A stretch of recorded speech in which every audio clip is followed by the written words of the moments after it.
so that from the outer world we'll come back and then we'll get started with our session. In a very prayerful mood, forgetting the outside world, you can just focus on just chanting and hearing the mantra. Pray to Lord Krishna. Thank Lord Krishna for whatever we have.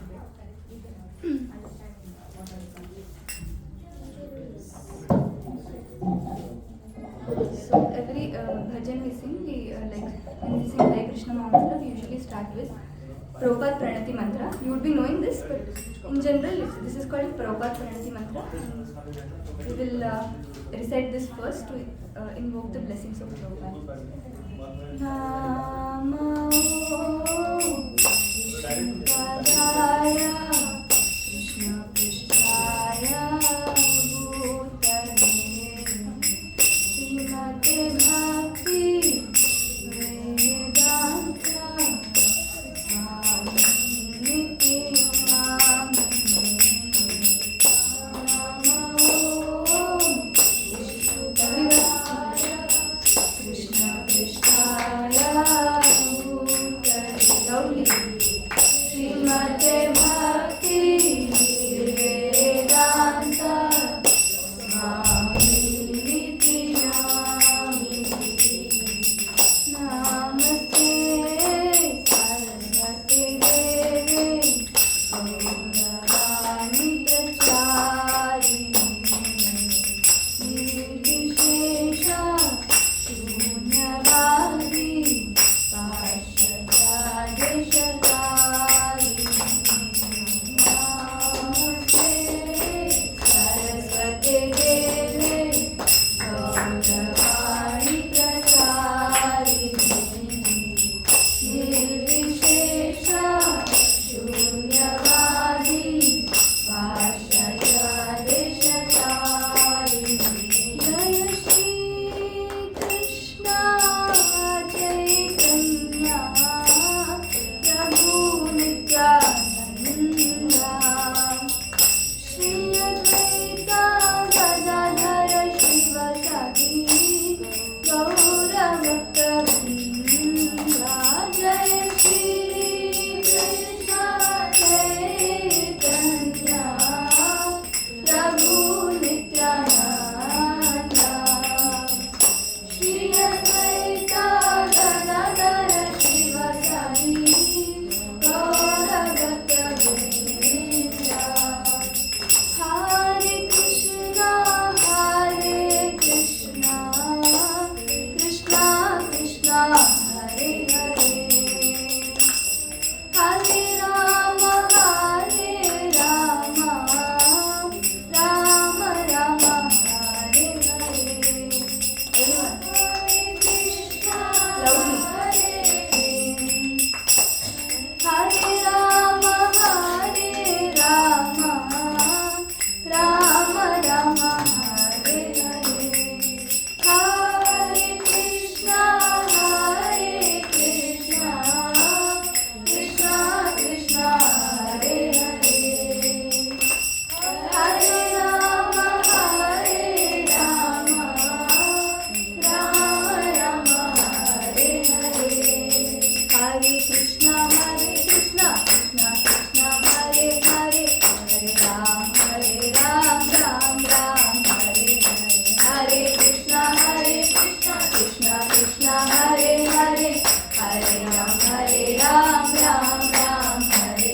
Hare. Hare Krishna Krishna Krishna Hare Hare. Hare Ram Ram Ram Hare Hare. Hare Krishna Krishna Krishna Hare Hare. Hare Ram Ram Ram Hare Hare. Hare Krishna Krishna Krishna Hare Hare. Hare Ram Ram Ram Hare Hare. Hare Krishna Krishna Krishna Hare Hare. Hare Ram Ram Ram Hare Hare. Hare Krishna Krishna Krishna Hare Hare. Hare Ram Ram Ram Hare Hare. Hare Krishna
Hari बोल तड़ोरा हरि बोल। हरि नाम संकीर्तन यज्ञ की जय, जगत गुरु श्रील प्रभुपाद की जय। पिताय गौर Hari Hari. Hi Krishna, thank you so much for coming for today's session. We have a very nice session today. It's a very nice concept. It's very practical. You all can relate to, and you all can share it with others. And it's like it'll be like an eye-opener session. So me being little on the logical end, I always like these kind of sessions like karma and then understanding the three modes and things like that. So today is one of my favorite topics.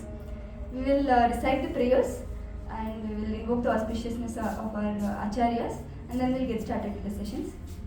You can all repeat after me in a very prayerful mood. Om Namo Bhagavate Vasudevaya. Om Namo Bhagavate Vasudevaya. Om Namo Bhagavate Vasudevaya. Om Namo Bhagavate Vasudevaya. Om Namo Bhagavate Vasudevaya. Om Namo Bhagavate Vasudevaya. Om Ajnanatimirandasya. Om Ajnanatimirandasya. Jnananjana Shalakaya. Jnananjana Shalakaya. Chakshurunmilitam yena. Chakshurunmilitam yena. Tasmai Shri Gurave Namaha. Tasmai Shri Gurave Namaha. Nama Om Vishnupadaya. Nama Om Vishnupadaya. Krishna Pristhaya Bhutale. Krishna Prishtaya Bhutale. Srimate Bhakti Vedanta. Srimate Bhakti Vedanta. Swamin Niti Namine. Swamin Niti Namine. Namaste Saraswate Deve. Namaste Saraswate Deve. Gauravani Pracharine. Gauravani Pracharine. Nirvishesha Shunyavadi. Nirvishesha Shunyavadi. Pashatya Deshatarine. Prashatya Deshatarine. Jai Shri Krishna Chaitanya. Jai Shri Krishna Chaitanya. Prabhu Nityananda. Prabhu Nityananda. Shri Advaita Gadadhara. Shri Advaita Gadadhara. Shrivasadi Gaura Bhakta Vrinda. Shrivasadi Gaura Bhakta Vrinda. Everybody together raising the hands. Hare Krishna, Krishna Krishna, Hare Hare, Hare Rama, Rama Rama, Hare Hare. Mukam karoti vachalam, kamkum yapetenirim, yatkripatamaham vande, Shri Gurun Dinatarinam, Paramananda Madhavam, Shri Chaitanya Ishwaram. So we are discussing from this very wonderful book. Every week we are discussing new concepts which are so much practical, so much applicable in our day-to-day life. And all glories to our founder Acharya Srila Prabhupada, who has given this life manual called Bhagavad Gita. And today's topic which we are discussing, Unveiling the Mask, it is mainly from the 14th chapter of Bhagavad Gita. So if any of you want the reference.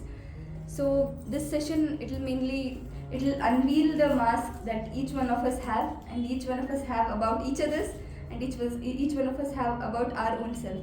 So many times we have these questions like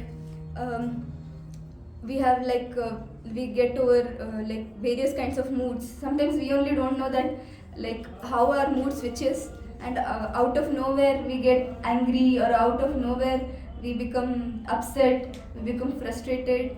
And when it comes to others, we see that sometimes they'll be so good with us, and in no time they'll become bad. Yes. And we will not even understand what has happened to them. And even when it comes to people also, they also come and tell to us, you just changed, what happened? They come and ask sometimes. And in fact, we ourselves will not know that we have changed, but others, they'll get to know that there is some drastic change in us. And it also happens that close friend breaks our faith, and then they'll go against us, and somebody unknown, they'll help us. Like yesterday, what happened that we were in Delhi, we wanted to go from Delhi railway station to the metro station. We didn't know the way, it was little late, and then some one lady, her name was Asima or something. I don't know how, she just asked us where we are going, and then we were just in panic, because our train had got delayed and we were getting late for our flight. And then she and her husband, all the way they took us from the metro till the from the railway station till the metro. They pulled our bags, they lifted our bags. We were 3 devotees, and we were not able to literally recognize how we got that help. Unknown people, they don't even know us even once, and they wanted to help us. And sometimes we see our own close people, set of relatives, set of friends, they know that we are going through difficulties and they don't want to help. It's not that they are not our well-wishers, but we see that suddenly things change. So we will try to, on a deeper spiritual aspect, so we'll try to realize what is it happening with us, what is it happening with others. And also when it comes to productivity, you would have noticed sometimes out of nowhere we get that drastic dopamine hike that the 4 hours work will finish in 1 hour, and we will just show off that yes, I'm done, today I'm done for the day.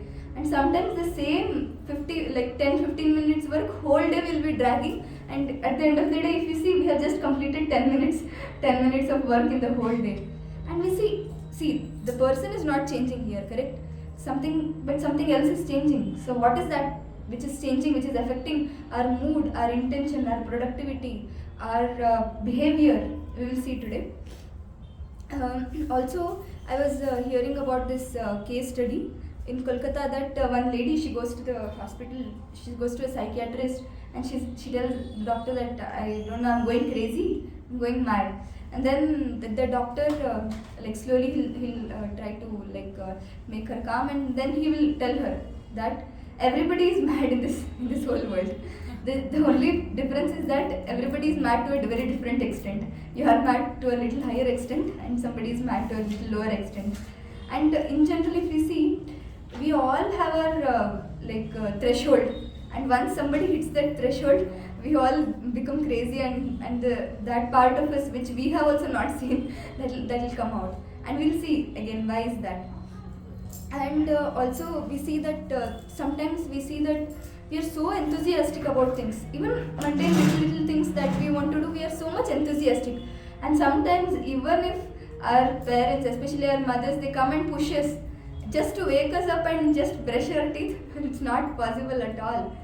And we go through all these wide variety of moods, intentions. It's mainly because of what we will see. So yeah, these were the points which we were discussing. Good mood, bad mood, productivity, enthusiasm. And like how I was telling, it's not that they have changed or we have changed.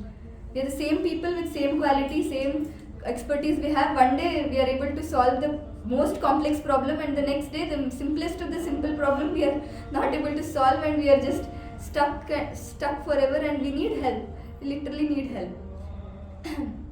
And I'll start with this question, that what are few of the assets we have, few of the God-given God-given gifts for us. Everybody will have, no? Sense organs? No, in general, common sense, intelligence, Brain. what? Prayerful mood, yes. Physical strength, mental strength, emotional strength. So these are all few of the qualities which we have been gifted with. Now we will see that how till now we got to know that sometimes we want to do certain things according to our own will, and we are not able to control them. Till now we were discussing so many aspects, good and bad, opposites they were. And it's not that I don't want to be enthusiastic. I want to be enthusiastic, but my body behaves so lethargically that I'm not able to control myself. It's not that I want to be angry. Have you noticed sometimes, especially with our near and dear ones, we show our anger the most, and we know that we love them the most. We know that we don't want to hurt them, but somehow out of nowhere, out of our own, we will lose our own control, and then we'll go out and we'll harm them unknowingly. And even when it comes to frustration, some days people try to upset us left and right, and it doesn't bother us at all. And some days just little botheration, just they'll become so upset. You would have only noticed when we go in the bus, conductors out of nowhere they will yell on us, and we will not even be able to think did we do anything wrong, or his mood is wrong, or what happened? And especially this used to happen in schools, when some teachers, they used to come and out of nowhere they used to burst on us. Nothing has happened. We have not even done as much noise as we used to do earlier, but the teachers are like very upset with us that day. So today we will realize who is that. Am I the only controller, or who is that who's actually controlling me? So we will reveal this mask today. And to start with, this is a very beautiful shloka. So today's session will be majorly on the shloka recitations, and we will majorly try to understand what Krishna is telling about what we are going through. So this is the actually best part about Bhagavad Gita that I like, that especially today we'll realize everything about Bhagavad Gita is so practical, so clearly explaining us how we can lead a very harmonious life, very lively life, and we don't have to do anything. Whatever Krishna has told, we just have to understand, read, understand and apply. That's it. So we'll start with the shloka. You can repeat the shloka. Adhishtanam tata karta, Adhishtanam tata karta, karanam cha pratak vidam, Karanam cha pratak vidam, vividascha pratak cheshta, Vividhascha pratak cheshta, daivam chaivatra panchamam. Daivam chaivatra panchamam. Can anybody read? Translation loudly. The place of action, the body, the performer, the various senses, the many different kinds of endeavor, and ultimately the super soul. These are the 5 factors of action. Yes. So sometimes what we do, we think that I give my 100% and then I get it done. And if you see, majority of the atheists, this is their mentality. They don't want to involve any other factors. They want to give all credit to themselves.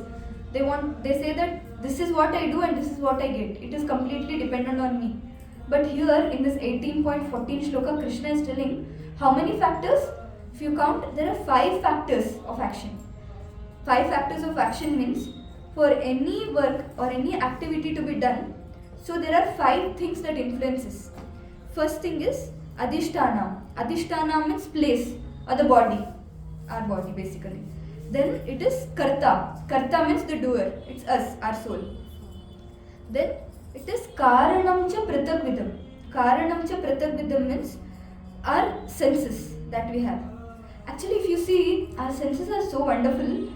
Our senses are very subtle. Even I was not knowing what is the meaning of subtle unless I heard. When I attended this session, I got to know.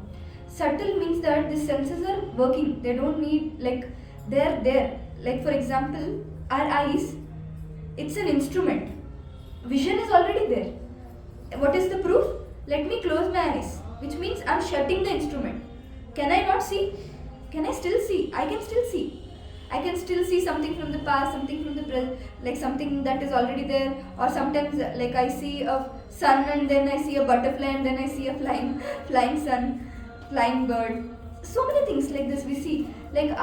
Even though our eyes are closed, that's why even when we sometimes when we just start to sleep, we see that there are so many visions that we have based on whatever we have gone through or something like that.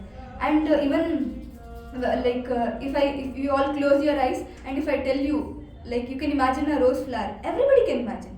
That vision is there. Just that the eyeballs and these eyelids and everything, this is just an instrument. So on a the practical point is that the senses are subtle, just that the extra sense organs are there. They are just helping as an instrument. And also we see that how Karanam cha pratak vidam and then vividascha pratak cheshta. Vividascha pratak cheshta means endeavor that we do. So here comes the point which everybody says, I did it. What is the first 3 points we discussed? First we discussed that Adhishtana, place or body, then Karta, the doer or a soul, and then Karanam cha pratak vidam, that is senses, and then comes our endeavor to do. And then fifth thing is Daivam. Daivam means ultimately it's based on sanction of the Supreme Lord. What is the proof? The proof is that sometimes you would have seen you will learn everything from the syllabus left and right. And when you go to the exam, you are not able to give anything. And some days you have only read 10 questions and you are so fortunate only those 10 questions comes and you will be like scoring the top marks. So here we realize that two different scenarios why I gave, because if we were the controllers, if we were the only doers, then we see that like all these other 4 factors, if it wouldn't matter, then in both the cases we had to, like in the first case also we had to like gain, but we see that no, we are not the gainers. And we see like 2 different people putting same amount of work. In fact, somebody putting more work. We see that they are not getting the result as much as result as the first person who is not even doing any work. And we would have seen in our office itself. So some people they're so casual, so leisurely working, not even working and just chilling, and then they get promotion, they get hikes, and we will be so sincerely working. Definitely, our work has its role, how like Krishna says in Bhagavad Gita. But the thing is that we see that all these things, different things, we are still able to see and we are not able to understand. And today we got to know that it's not just one actor who is there, not just us. It is the 5 actors, and these 5 actors are equally important. And especially ultimately the daiva, the sanction of the Lord, is extremely important for any activity to take place.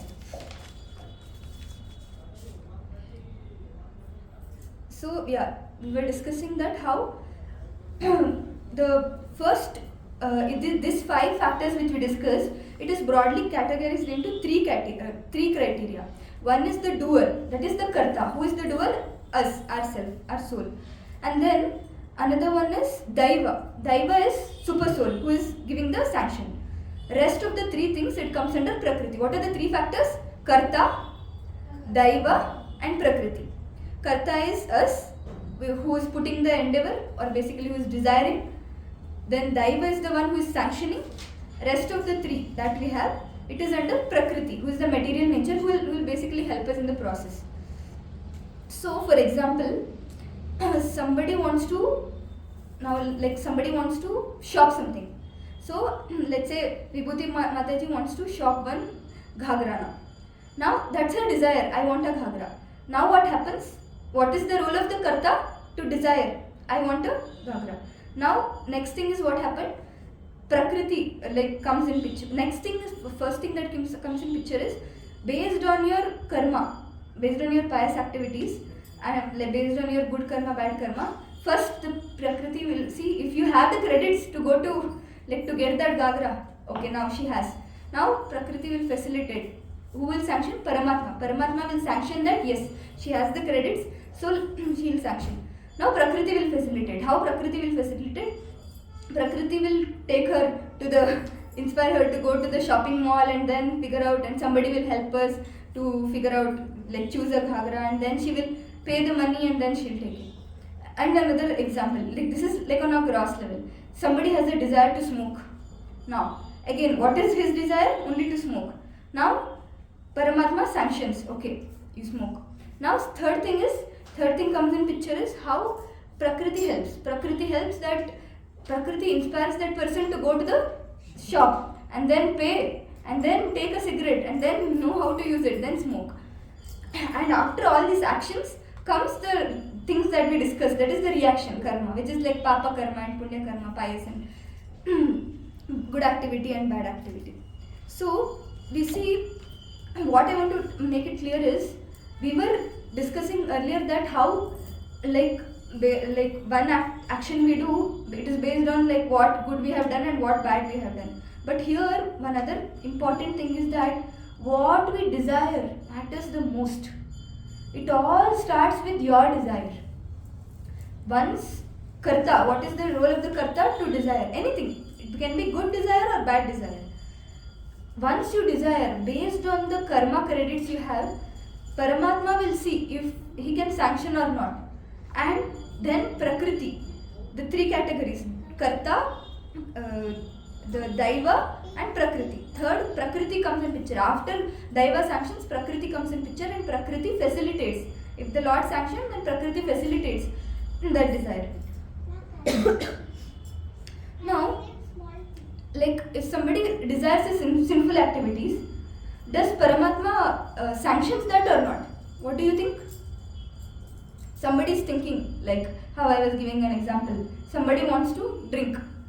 Paramatma sanctions that or not? Sanctions. Yes. Why Paramatma sanctions? We see that the first question is that the person, now the Karta, he has desired something very bad. And now, based on the good credits, bad credits he has, Paramatma sees. And then if he has some credits to drink alcohol, okay, fine, like go and drink. Now, between these two, something else comes in picture. Between the desiring and sanctioning, something else comes into picture. That thing is, the example I want to give here is of that of the mother. So let's say the child wants a book.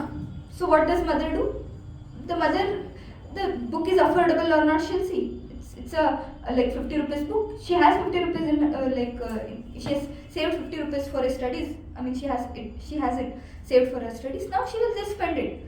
Now second thing is that the same child, he is suffering with cold, severe cold, high fever. The child is eating ice cream. What will mother say?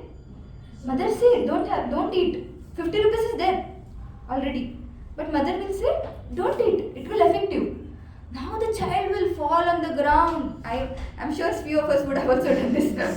Fall on the ground, roll, and then trouble others, not allow anybody to sit, and make a mess out of the things. And the mother cannot do anything but give the ice cream. Mother will think, he will die out of crying.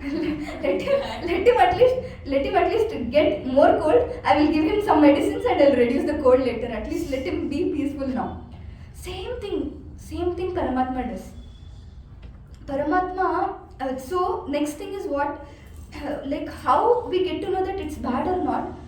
That thing is because Paramatma's action, because you wanted, you begged for it, you cried for it.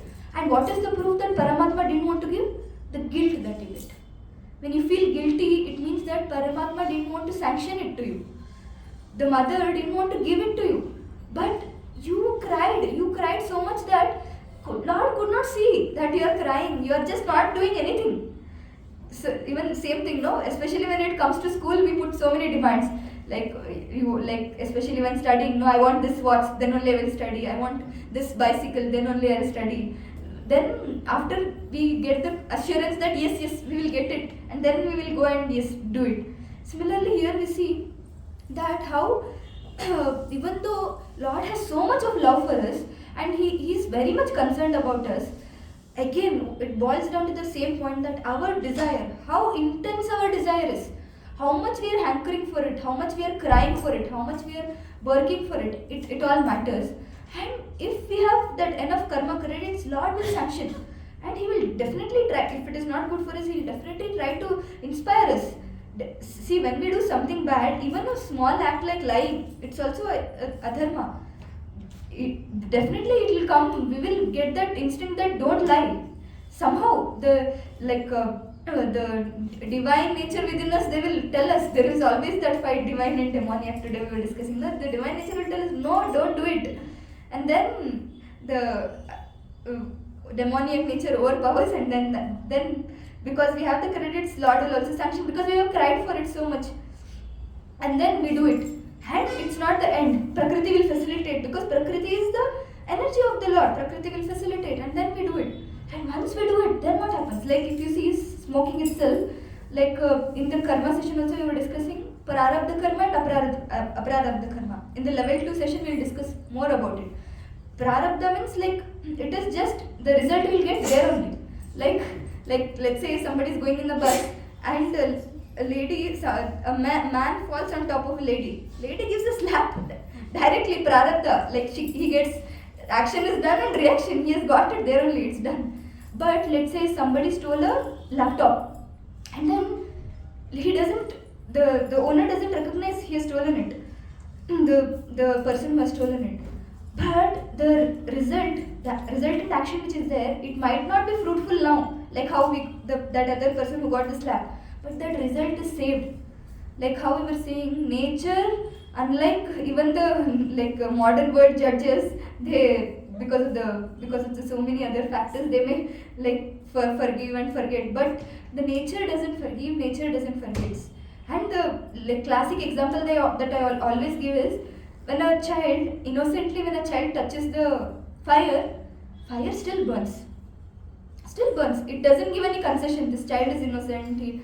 Similarly, out of willingness or out of our like without our knowledge, if we do some sinful act, we will have to suffer the action. Maybe not today, but definitely that aprarabdha karma, it's stored, and we will definitely get the result. And we also see that like this question I wanted to answer, because sometimes people say, no, why does like Lord helps us when we do bad things?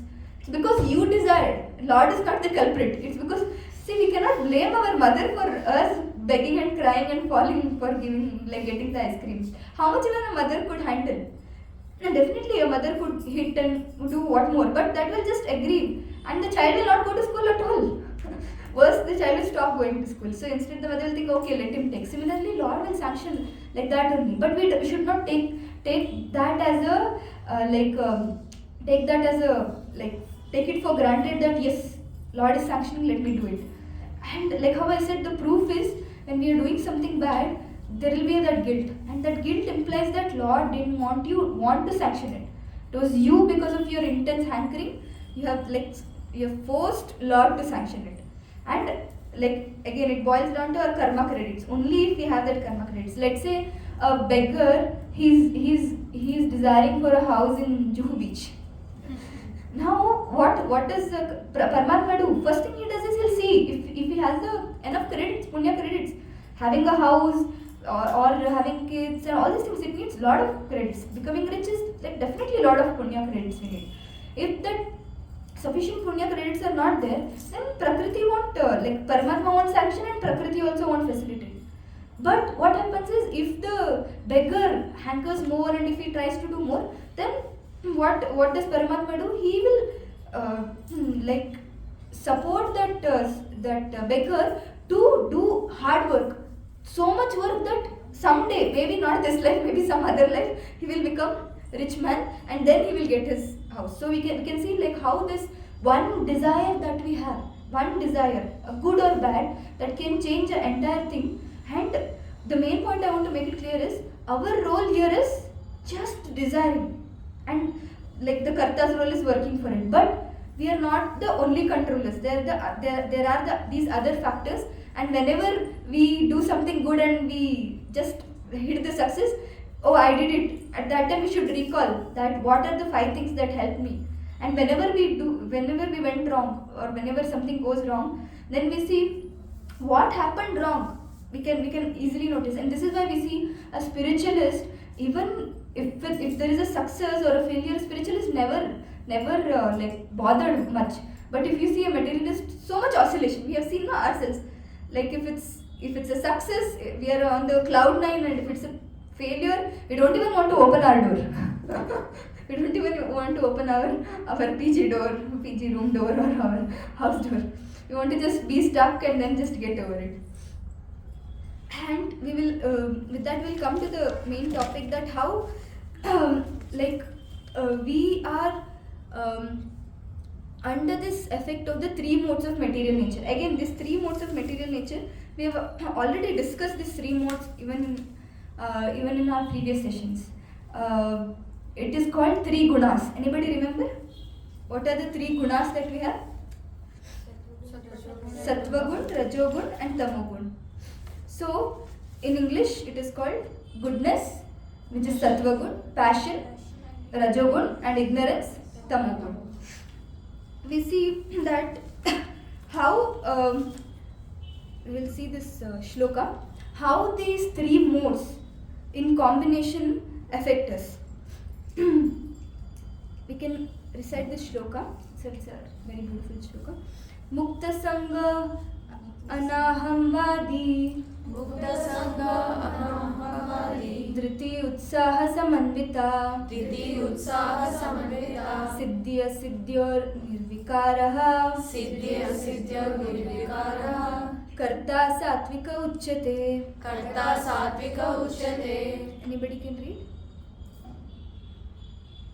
One who performs without association with the modes of material nature, without false ego, with great determination and enthusiasm, and without wavering in success or failure, is said to be a worker in the mode of goodness.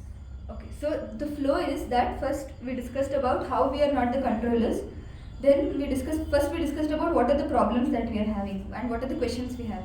And then we discussed about how we are not the controllers. And then I discussed about, again from Bhagavad Gita I discussed about, I am not just the actor, there are five entities which help in any work to be done. And then again on the result, on the karma credits, everything depends. And then now in that five influence, areas of influence, today we will be discussing only about Prakriti. How Prakriti facilitates. Prakriti facilitates based on these three modes. What are the three modes? Sattva, Rajas and Tamas. So we will discuss that how just based on these three modes, all the questions that we have, how very easily it gets answered. Like the questions we have had based on mood swings or anger, or somebody changes, we change, everything. We will see how slowly the mass gets unveiled. So to start with, what is the quality of the person who is in mode of goodness? He is doing his work without false ego, and he is doing his work with great determination and enthusiasm, and he is not worried about success or failures. We see this is like no false ego here means that he understands that he is a soul, and he understands that how he can only do what? He can only put his endeavor, that's it. A person who is in mode of goodness, he understands that I am not the only doer, I can only endeavor, I am just a soul. And then he sees that how he can be equipoised in both good, bad, like a pleasant situation and a worse situation, and success, failure and all these things. And this is called the shloka of nectar and poison. So in every mode we will discuss what are the qualities, what is the shloka of nectar and poison. You can repeat the shloka. Yattadagre visham eva Yattadagre visham eva pariname mritopamam tatsukam satvikam proktam atma buddhi prasadajam. Anybody can read translation? That which in the beginning may be just like poison, but at the end is just like nectar, and which awakens one to self-realization, is said to be happiness in the mode of goodness. So, like in simple words, that which is initially it appears like a poison, but in the end it becomes nectar. So, like any example you can think of? So, alcohol is poison in the beginning, also poison in the end also. But I'm saying how people get things like addiction to their dopamine and things like this is good for No, here we are currently discussing about something that is like in the mode of goodness. That which is poison means that which is very difficult to do. I can consider sweet and diabetes. How? If you keep on eating the sweet, at the end of the time, it is something in the mode of passion. It's something sweet in the beginning, nectar, and then it becomes poison in the end. So you are in the mode of passion. Now goodness. Like bitter gourd also you can take. People will not eat, but if you eat, it is good for your health. Yes. See, bitter gourd is one example. I'll give you one more practical example which I can relate to the most. Getting up early. It's so much difficult in the beginning. Like if somebody asks me now what time you are getting up, I say that 4 o'clock, and everybody will be like 4 o'clock daily. It's night time. And I say that no, it's Brahma Muhurta. It's actually Brahma Muhurta. You cannot even imagine the mood and your whole day how it goes when you wake up at Brahma Muhurta. And it feels so magical. Did it happen like overnight? No. It took me some time. It was difficult in the beginning. It was poison. It was like so much efforts I had to put in the beginning. But once I realized what is its value, how much it is helping me in my day-to-day work, in my professional life, in my personal life, holistically in my whole life, then automatically when my body gets adjusted to it, now I say that I don't even need an alarm. Automatically I wake up. sometimes we forget not to put alarm, but our body is so much used to getting up early now. So what the example that I wanted to give is like how it was so much difficult in the beginning, and then now it is like very easy. And similarly, we see that doing exercise, like you would see now the year end is coming. Like when the new year starts, all the gyms they'll give like exclusive offers, and they're very happy. They're very happy knowing that everybody will come. All the yoga classes, gyms, they know that max to max 1 week or max to max 1 month. So what they'll do, they will enroll more people than their capacity, their gym capacity, because they're very very clear that these people, out of the fake mode of goodness for a fake for a very small amount of time, that enthusiasm rises up, and then everybody enrolls for the whole year package they take up, and then 1 week, 2 weeks, that's it. But one who knows the value, how just being fit can not just help us in our health, but also like our physical health, but also we will be more lively, we'll be more jolly, enthusiastic. We can do things very lightly, very easily. Last week I had been to Sridham Vrindavan, and yesterday I did Govardhan Parikrama. Govardhan Parikrama is like 22 kilometers, and I love walking so much. I don't do any other exercise. I just I go to office daily, and when I go to office I walk almost 20 minutes. I to and fro I walk, and I realized that because that act of walking, like all 5 days I have office, so I have no option. I have to do exercise knowingly or unknowingly. That act of walking helped me so much that group of 40 we left morning at 5 a.m. I reached by 10 o'clock. I finished, and that board will be parikram samapt. I reached by 10 o'clock, and I felt so happy. And I was I went back to the our buses, and then I was sitting and thinking, what happened? How come all these things is happening? I realized that when we are in the mode of goodness, when we do the activity, some activity very regularly, automatically we don't have to put extra efforts at all. And when others reached, they were all tired, drained, exhausted, and they reached almost 12:30, 1 o'clock. When the sun was up, they were still walking. And I had finished my walking before the sun was up, and I cannot even explain you how happy I was, because one is Dham itself is so potent, and morning that vibe, and then because I'm walking daily, I don't have any difficulties in walking. But initially when I started walking with the bags and when I was going, it was so difficult. So here the point I want to put is how initially the mode of goodness activities seem like a poison. It's not poison, it seems to be very difficult. But when we endeavor, we read the qualities, the endeavor with great determination. When we put endeavor with great determination, knowing the goal, end goal, how it will help us, then automatically, what is the end goal for my Govardhan Parikrama? It is for the pleasure of the Lord. The Govardhan is none other than the Lord Himself. And throughout, I was chanting and I was singing bhajans for the pleasure of the Lord. And I see that when we please the Lord, automatically we are pleased. So with the goal in the mind, when we do things with determination, this is when we are in the mode of goodness, we can do it, even though it seems to be a poison in the beginning, and automatically it will become a nectar in the end. Now we will discuss about passion. Ragi karma phala prepshur labdo himshatmako suchi harsha shokanvita karta rajasa parikirtitah. Anybody can read? Translation? The worker who is attached to work and the fruits of work, desiring to enjoy those fruits, and who is greedy, always envious, impure, and moved by joy and sorrow, is said to be in the mode of passion. So here again Krishna, what he is telling, in the mode of goodness, when somebody gives us any work, we see how can this be done? How can this be done by using how can I give my best to do it? How can I do this in the best possible manner? We think that. But in the mode of passion, we think, what is in it for me? What is the package? Where will I reach? Which position will I get? And what are the other things? Who wants to enjoy the fruits? When they give some work, they just ask what's in it for me. And then who is very greedy. We see that not at all happy with the one job.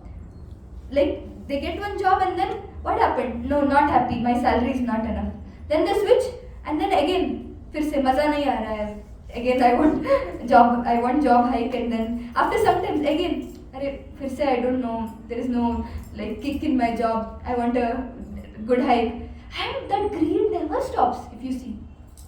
And iPhone 15 comes, iPhone 15, and then 16 comes. Yes, just yesterday I took iPhone 15 and they have released iPhone 16. The greed never stops. And if you have noticed, it's material possessions, it's only until we get it. Just the moment we get it, very, very quickly that happiness will go away. Very quickly. So quick, sometimes we will not even be able to understand. Like gulab jamun, we put it in mouth and gone, that's it. We will not even be able to understand where that so much hankering, so much we walked to the shop, and then where so much of efforts, where did it go? Material happiness is like that, and always envious. If you see like spiritualist, he definitely, a spiritualist, if you want to grow up in the ladder, he will put his best, knowing that karmanyevadikaraste ma phaleshu kadachana. I'll put my efforts. If according to my karma, if Lord sanctions this, I'll be happy. Otherwise, at least I've done my best, so I don't have to be worried. But a materialist is not like that. He wants to go up, pulling others down. How many of you have noticed? We see everywhere around us, especially in our work, we see majority of the people, they want to just drag and pull people down.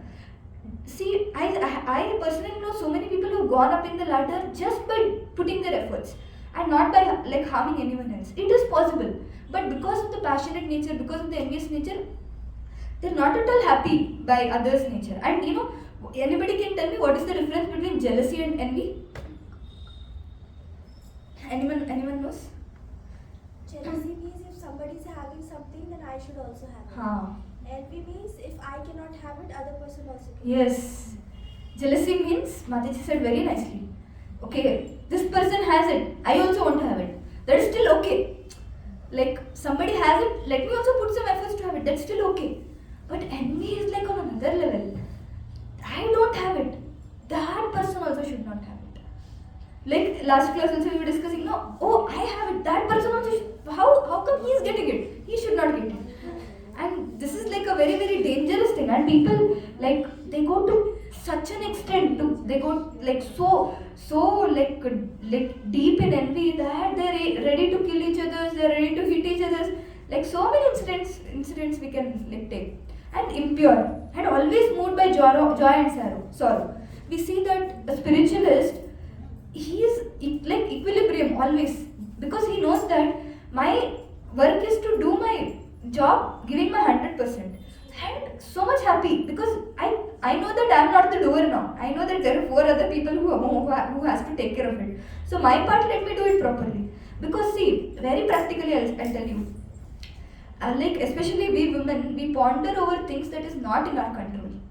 That is the worst thing which we do for ourselves. Men at least I've seen they're little practical. And how can we get over it? Like here how Bhagavad Gita is saying. Know what is your area where you can put efforts and work over it. Know which is not your area. Give your best. And then if something is working, you know that as per the karma, as per the Lord's sanction, it is happening. That's it. Give all credits to all the 5 entities, and you also take little credit because you are also there in that, and be happy. But if something is not working, we will not, like a spiritualist will never into a suicidal thought or a depression or anxiety. They will never go into an extremist. And if you see, like earlier sessions also we discussed, in Vedic culture nobody would have ever heard about the word called suicide or divorce or like what is this, anxiety attacks, panic attacks, because they knew that whatever work it is, be it a small work or big work, they used to be very happy doing that work, giving their best, and then they used to, whatever comes as a like dhaiva phala, they used to accept it very happily, good or bad. And in bad they used to support each other, in good also they used to share with each other, and in this way they were not knowing, there was nobody got psychiatrist. And now if you see, every second person goes to psychiatrist. I was just talking to my friend 2-3 days ago, and then I was telling her that how everybody around us is going to a psychiatrist, but they don't want to reveal. But in the foreign countries it's become so like habitual that they say openly, they say, no, I have an appointment with a psychiatrist, so I have to visit like that. But here we see in India, we cannot even accept that we are going through difficulties, we are going through all these things. And why are all these things? Because we are highly in the mode of passion. So Krishna is telling, see, why are you going through these things? Because of these things, because of all these activities in the mode of passion, because of being greedy. These are the qualities: greedy, envious, impure, moved by joy and sorrow. And then we'll see what is the nectar shloka, nectar and poison shloka. Vishendriya samyogat yattad agre amritopamam pariname vishamiva tatsukam raja samsmritam. Can anybody read? That happiness which is derived from contact of the senses with their objects and which appears like nectar at first, but poison at the end, is said to be the nature of passion. This, like how Mataji was telling, that it appears to be like very sweet in the beginning, and then it becomes like very poisonous at the end. Like sweet is like again a very simple example, but if you see like gross examples, like even if you consider examples like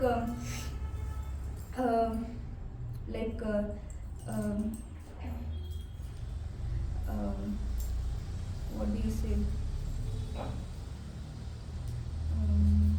All these let's say a simple example of tea, coffee, or meat, or all these things. So initially, especially with the tea and coffee, like why to go to a greater extent, like drugs and all. Tea, coffee, as soon as we drink, it increases the dopamine content like anything. At once it spikes. If you see in any of the companies where like free supply of tea and coffee they give, because they don't want us to sleep, they don't want us to be lazy, they want our dopamine level to be high so that we work. And have you noticed, at least I have noticed that my colleagues, at least they take 10 to 15 dosages of tea and coffee. I don't know, like there were my close friends who couldn't be there, who couldn't work at all without tea and coffee. And this tea and coffee, what it is, instant boosting it will give, instant. And I've seen people, as soon as they enter the office, they come with a cup. They come with a cup and they want to sit, because they're still sleeping, and they want all the dopamine hike to happen so that they can work. And how long? It will hike, and then it will drop so much. It will drop so much that you want another dosage now. And because it's freely available or it is very cheaply available, we don't know that it's a drug actually. And just 2 weeks ago, it was just me and my manager. All my colleagues had been home, and then every day trying to be in mode of sattvic, I'm definitely not taking any coffee or tea. So whenever somebody calls me for coffee and tea in office, I just join them and I just drink hot water or something like that. So this time, there was nobody, so I had to go. Then when I went, and then he started telling me, this is happening from long time, that everybody asked, no, why no tea, no coffee, like that. And then suddenly he started saying that, Varsha, I stopped drinking coffee. And I was like, what? How is this possible? And then he started saying that, just 2-3 weeks ago, he adds two spoons sugar in his coffee, and then one day evening, that day, since it was a leave, and his wife had office, so he was lazy to do coffee. He was not able to do the coffee. But since every day, at regular times, he takes break, morning 11:15 and evening 3:15, like that. That day 3:15, he didn't get his dose of coffee. He got severe headache. And so much craving that coffee was needed for him. And then 2 spoons of sugar was needed for him again to get that. And then he sat back and he analyzed that this is like a cheaper drug, lower drug. Outside we hear no drug mafia, big things that happen. Actually, that on a smaller level, but the dosage is the amount of dosage is high. Those who want to take drug, they may take once in a day or twice in a day. Here we see the same one dosage they take 10 times a day, and then they want to stay high. And very, very rarely we realize that this is harming us actually. And that caffeine thing that we do, that we have, again, it has lot of effects. It leads to acidity, and then it leads to all these graying of hair. So many things, so many effects it has actually. But the instant effect is that it instantly raises, and then it hits us so low that all these panic attacks, frustration attacks and all these things which we are having, no, that's majorly because we are having these foods which will trigger these qualities of us. Actually, we are not born with these qualities, but these food and mode of passion, mode of ignorance, they trigger this quality. Like, see, something which we are not, let's say 10 times it triggers. Let's say a wall is there, it's not very strong. 10 times a bulldozer comes and hits, what will happen? It will break. Similarly, you have 10 dosage, maybe it's not one dosage. After 10 days, you will break. Maybe after 1 month, after 1 year, it will show its effect. For everybody, that effect may be different. Like how I said, everybody are like mad at a different level, and for everybody, the trigger like points will be different. And you know, when we are going through these cycles of frustration, anger, anxiety, panic, and so many other things, we should know that it's not something instant that happened to us. It's the long-lasting effects of what we have been doing for ages together, or for months together, for days together. And nobody will reveal these things, especially this marketing industry and all. They will never reveal these things. Their product should work, no. Why will they reveal? Companies should run their job. Why will they tell that don't drink? And they're giving free supply, you can imagine. So how the activities in the mode of passion, it is poison it's nectar in the beginning and it's poison at the end. Now mode of ignorance. Ayukta prakrita stabda shato naishkrito alasa vishadi dirgha sutri cha karta tamasa uchyate. Anybody can read?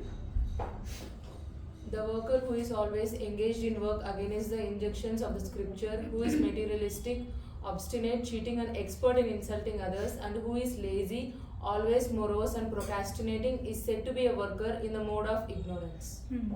Again, like simple words, poison in the beginning and poison in the end. Basically here what is happening is that in the mode of passion, I also wanted to cover this point, that how all these things, all these instant things are there. No? What are the instant things which we have? All these things are in the mode of passion. What are the instant things you can think of? You can, I mean, we are like, we are just a group of people. There is no senior, so we can discuss. What are the instant things you have heard? Come on, you have heard of so many instant things. Instant Maggie. Then we have something like all this instant food. Then we have like you would have heard all these instant energy boosters, like how I have said, those in cans we get, no, what are the Red Bulls, ready to eat things, Red Bulls and things like that. And then these days we can see like instant relationships. We see all these things like how it is nectar in the beginning without knowing somebody. See, the role of so many, for a person to get married, there are so many influences are there all around. We will discuss that. And all these like currently all these things that are happening, like instant relationship, live-in and all, you see that rarely it works. At least, like, to be very frank, what I have noticed is in my college itself, majority of them who are in relationship, I don't see them getting married now. Everybody is getting married, but not with whom they were there. Because these instant relationships will never work. But if you see our parents themselves, even though it was an arranged marriage, because properly astrology was checked and properly compatibility and everything was checked, family compatibility, everything was checked, and definitely there are differences, it works. And even Mataji was telling how love at first sight and divorce at first sight, that is what is happening. And even with these instant foods, if you see, like they have lot of these cancerous items. It's called carcinogenic. So all these carcinogenic items, what happens is, it will just like garbage, it will just go on dumping and no cleansing happens, and at once you see, like nowadays even 25, 30, 35 people are getting cancers. Earlier we used to hear that like 50, 60, but nowadays, and it's so instant. I have at least heard so many cases, people get cancer in no time. It's so severe that in no time they die. We don't even know. And even these heart attacks, if you see, all these frustrations, anxiety attacks, panic attacks, they're piling. See, nobody reveals. At least in India, we see like very, very hardly people reveal it to the next person. And then at once we see heart attack, and next moment the age. Even 25, 30, 35, I have seen so many cases. Almost every week we hear 2 or 3 cases where people are dying out of heart attacks these days. And all these things are because the more we are in mode of passion and especially mode of ignorance, the longer we are in doing those activities, the higher all these things get piled up, and at once it will show its effect. Like how I said, reaction is there. It may be instant or it's like how all these people who drink all these instant drinks and things like that, they definitely go to instant narak. People will think no, all these narak and all, it's not there. But if you see, we don't have any right to harm our body.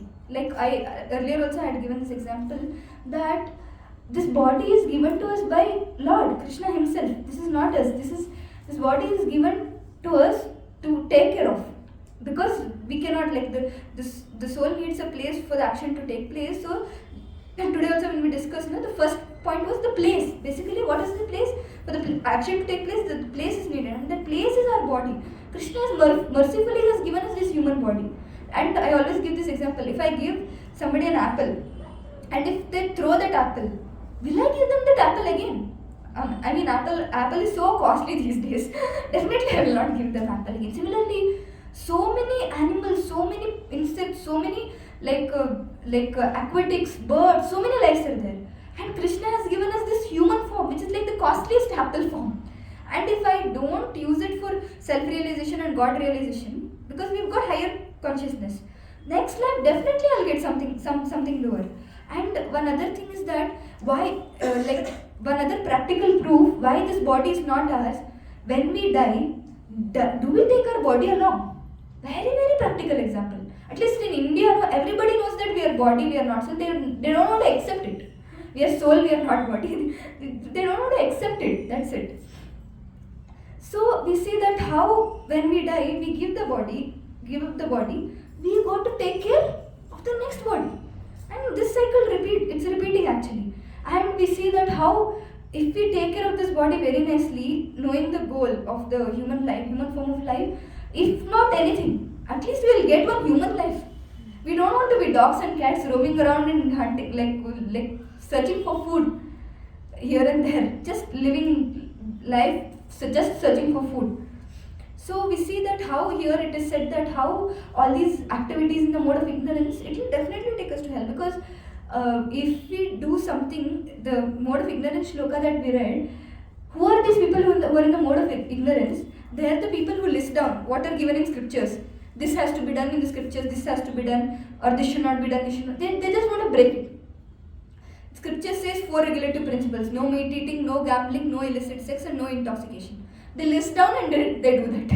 These are the people who are in the mode of ignorance. They want to do these things, and they think that all these hellish planets are not there, all these next life is not there, just enjoy this one life and then you'll be happy. But if you see, there's so many practical examples. We can just have one session, like extension session of that karma session we can have, to know how there is very, very clear proofs. Even there are scientific proofs now that how life doesn't just end with this body.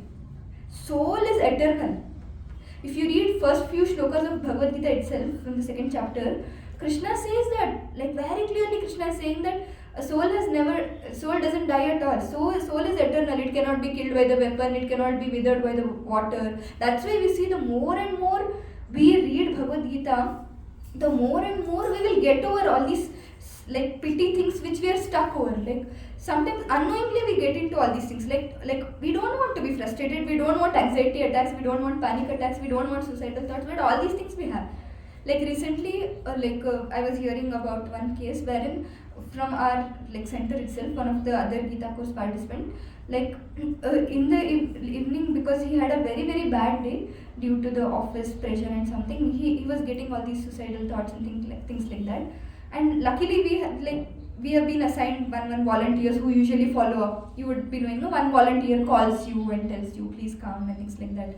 So he remembered about that volunteer who usually inspires him and who gives him motivation. And he called him, and then when that volunteer explained him what is the value of the body. See, if somebody does suicide, then their soul, it will not get a body at all. That's how this ghost concept comes in picture, no? Because like how I said, I give you a dress and you throw that dress to the gutter. It's such an expensive dress, I'm not giving it to anyone else. I've given it to you, human body. And you throw it. Why will I give you again the dress? Such a costly dress. And why will I give you any dress? Leave that dress. Why will I give you any dress? I don't even want you to become a joker or any other thing. I will not give you any dress. That's why we see that so many souls who've done suicide, they, like, for so long they will be like staying in the form of ghosts and they'll not get a body at all. And this body that we have got, it's very, very precious. If not anything, we should not harm it with all these, like whatever the scripture says, these 4 things, like no meat eating, no gambling, no illicit sex, and no intoxication. At least we have to follow it strictly. Worst of the worst cases, at least we have to follow this basic thing so that next life we get a human life. Otherwise, like, we will not even get a human life. And who wants an animal life? Like how I was telling that, let's say a husband is killing some animal. Let's say a husband is working in, what do you call that? Butcher shop, and he's killing some animals. And why he's killing? He's killing to take care of his family. Now, because it's against the scriptures, he'll get the sinful reactions. Definitely he'll go to some form of some kind of hell, and then he has to suffer. And next life also, it's not guaranteed for him. Now, let's say he gets to know that he will get he's killing this hen. So next life he'll get that hen body. Actually, you know that word, no? This word mamsa, when we say mamsa, what it means? You are killing me now. Next life, you become that. I will come and I will kill you. It's like we are giving that grant, it seems, to others. That now this life I am killing you and I am eating you. Next life, you come in that form and I will kill you. So now this person, he gets to know that he has to become a hen or a pig or whatever. He tells his wife that I earlier also I discussed. Let's say he tells his wife, I'm becoming a pig. Will you also come with me? Will the wife agree? I will never agree. Nobody will agree.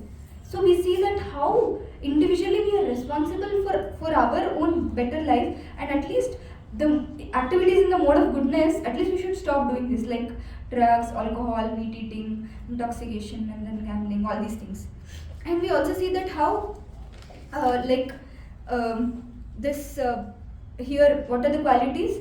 Who goes against the scriptures, like how that 4 regulative principles I was telling, who is very materialistic, who is very much cheating, who is expert in insulting others. You would know some people, they cannot appreciate the good in others at all. They just find fault in every simple thing that we do. Even in the good we do, they find fault. I'm sure you would have met such some person, and who is very lazy, always lazy, and then who is very morose. Like we see some people are not happy at all. They're always lazy, always morose. They don't want others to be happy also. And procrastinating. And this is the shloka where it is said that how that happiness which is blind to self-realization, which is delusion from beginning to end, which arises from sleep, laziness, illusion, is said to be the nature of ignorance. Like how I said, poison in the beginning, poison in the end. Like gross example is, let's say somebody is feeding on alcohol. Definitely, like the liver will cry later. So initially also when you are having liver is crying, and also the liver is crying. Both the sides is poison in the beginning, poison in the end. Even smoking, any activity in the mode of ignorance you take. Even when it comes to like food, like onion, garlic, if you see, they are in the mode of ignorance. See, it's not about it's good or bad. So many people come to us and they ask, it's a vegetable at the end of the day. Definitely it's a vegetable. It's not about good or, it's not about right or wrong. It's right that you're having onion, garlic, it's wrong. No, it's about the thing that it's in the mode of tamas. You decide you want to have it or not, because very practically we see that the onion, garlic, it has pungent smell, pungent odor. Even if you see, garlic also has some medicinal value. So my father always says, like initially when I stopped eating onion, garlic, my father was completely against it. He used to tell me, like, this has medicinal value, why do you stop it? And then what we used to do, like whenever we used to have cold and things like that, we used to eat 1 pod of garlic. And we used to eat it when? We used to eat it in the night, not in the morning, because if we eat it in the morning, throughout the day that smell will be there. Have you noticed? And even onion, like when we cut, we get tears from the eyes. Very practical it is. It's already in the mode of tamas. And like when my father used to tell all these things, I like from a few of my seniors, I heard that if it's a medicine, you take it. How do we take medicine? Do we take the medicine in plate? Full, we put all the pills and then we take it. No, we take it like in the form of pill. Definitely, it has medicinal value. You take it like medicine when it's needed. Not that you have it like a full bowl meal, three-course meal. And again, it's up to you. Like how I said, the more you indulge in the mode of ignorance, the more you like have these food in the mode of ignorance. Everything is associated, has its three modes. Like food, I discussed, no, three modes: passion, goodness, passion, and ignorance. Even in Bhagavad Gita, I guess in 14th chapter, I'm not very sure about the chapter, very clearly, like Krishna has mentioned, these are the food which are in the mode of goodness, these are the food which are in the mode of passion, these are the food which are in the mode of ignorance. Why is Krishna telling us? Because Krishna doesn't want us to go through the after effects of being in the mode of ignorance, being in the mode of passion. Because Bhagavad Gita is such a life manual, it gives us instruction to live a holistic life. We all want to be happy at the end of the day. Who don't want to be happy? And Krishna is giving us instructions like how if you live, like a manual, what it tells, how you take care of your mobile so that mobile is durable, it comes for a long time, it works as it's supposed to work. Similarly, Bhagavad Gita tells us how can we improve our life just by the course of doing few things so that we live a holistic, happy life. And here we also see that how all these drugs, alcohol, smoking and everything, it's poison at the beginning also and it's poison at the end also. And anything that is especially done in this mode of ignorance, it will have its after effect, it will just impact us. And it's up to you, more than right or wrong, it's up to you that you want to be in mode of ignorance, you want to suffer the after effects. If somebody comes to me and asks me like how my father, he said no, when he came to me and asked me, I told him the same thing. After quitting all these things, earlier I used to have so much panic attacks and anger and things like that. They have also seen the difference. I have told them it's not that blind faith or something. I have seen the difference in me. They have seen the difference in me. My patience tolerance level has increased. My anger, frustration, all these panic attacks and things like that, it has reduced. It's helping me in my professional work, in my personal relationships, in doing spiritual activities also better, in chanting better and things like that. What is the loss if I don't eat? When I asked him, like over a period of time, he understood. And now they have come to a point that very rarely if some relatives comes and if they want onion garlic, then only they do. And even tea, coffee. Like recently when I went home, I saw that my father is drinking jeera water instead of tea. I was in surprise because see, like the spirituality, it is so practical. When we see the effects, no, it's something that we hear theoretically, we cannot just practice it for a long time. But when we see the difference in ourselves, like waking up, I told you, I saw the difference. Like coming to the mode of goodness, it gave me so much advantage that I don't want to take up any activity now in the mode of passion and mode of ignorance. Some things I cannot avoid, like working I cannot avoid, like going to office I cannot avoid. But some things like this, food in the mode of ignorance, and then it is also said that there is charity in the mode of ignorance, there is austerity in the mode of, charity in 3 modes, austerity in 3 modes. So everything has 3 modes. If you want to be in mode of sattva so that it will help you, you have to choose to be in association of activities which are in the sattvic mode. So this was the conclusion. So now, okay, this is the question. How many of you are in the mode of goodness? Anybody? Little in the mode of goodness. We all are there, no? How many of you are in the mode of passion? Definitely me. How many of you in the mode of ignorance? Okay. We see that how there is nothing called like pure. We are in the pure goodness. We are in the, at least in current stage, we are in the combination of passion, goodness, and ignorance. And if you see, we know every living entity is unique. We know this point. And this aspect of uniqueness, it is because of these 3 modes of nature. It's like a color palette. You know RGB, red, green and blue. The combination of RGB, how many colors it can create? Unlimited colors. Similarly, the combination of these 3 modes, like somebody might have 70% goodness, 71, like 30%, 20% passion and some 4% ignorance. And this combination, this percentage can vary, no? And anybody can have any percentage of goodness, passion and ignorance.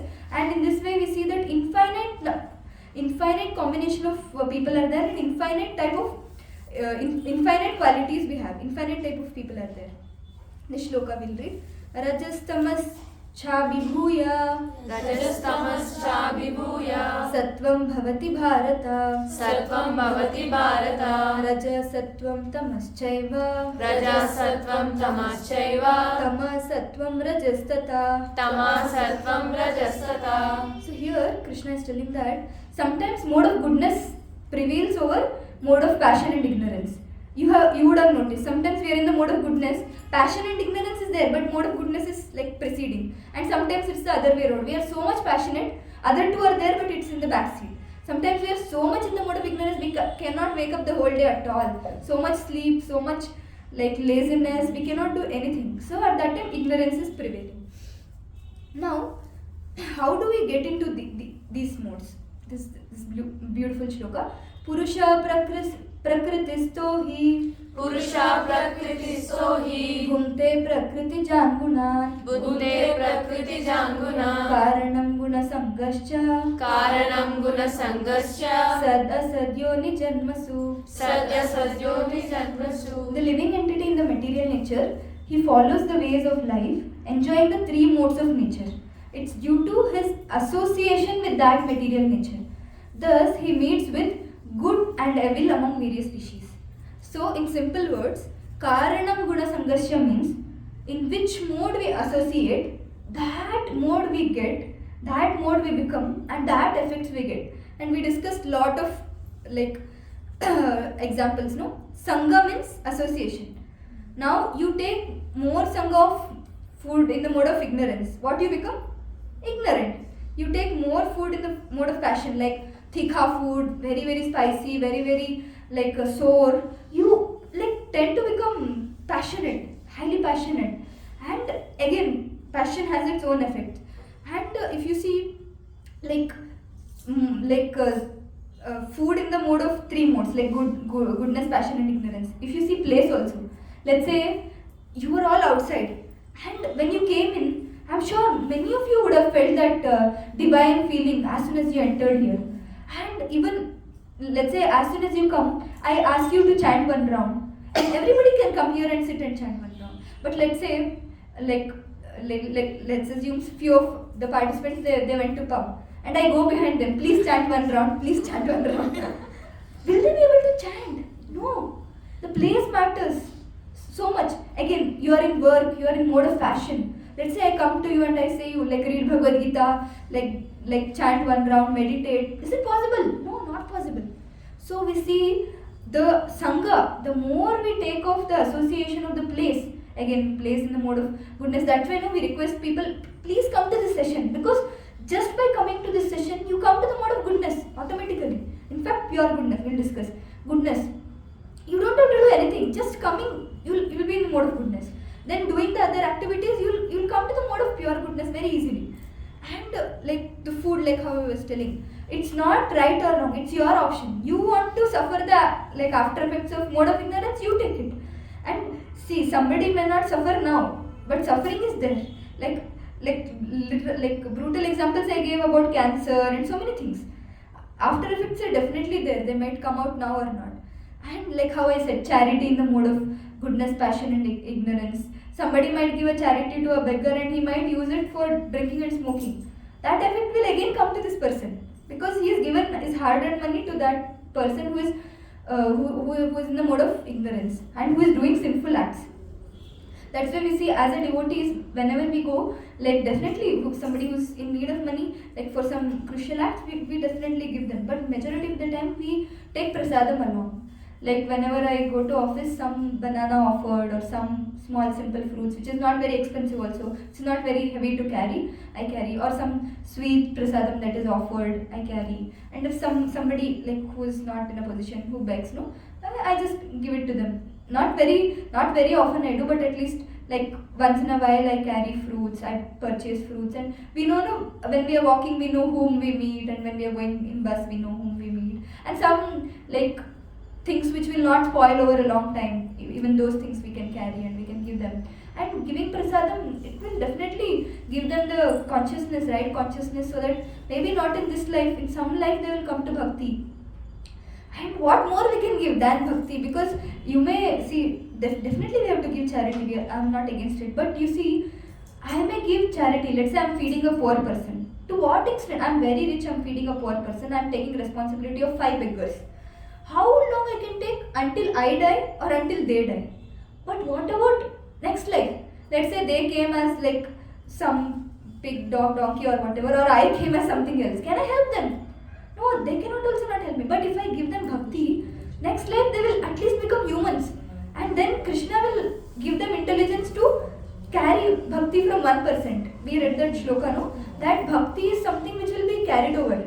So this way we see that how like the mode in which we associate with, in that mode we are placed, and in that mode after effects we will get. And so now the question is, which mode you want to be? If I ask you, goodness? Everybody goodness? So now I'll give you another example. Again I'll ask you the same question. There was a king, and there was a minister, and there was a soldier. Now the neighboring kingdom, they attacked them. They put him into the jail. The king was put in golden jail with golden handcuffs and golden bars. The minister was put in silver handcuffs and silver the grills, and the soldier was put in iron grills and iron handcuffs. Okay. Now, like, who is more happy? Why? Because they're bound. They're still bound. Similarly, the mode of goodness, passion and ignorance, it keeps us in this jail of material world. Why is this jail? Because we are suffering. We may accept it or not, but we are suffering. And whatever little so-called happiness we feel, actually if you truly ponder over it and if you truly try to observe it, it's not the happiness, it's just the relief from the suffering that you have. Like for example, eating palatable food, very delicious food, it makes you happy. It makes everyone happy, right? What is that doing? That is just giving you relief from hunger.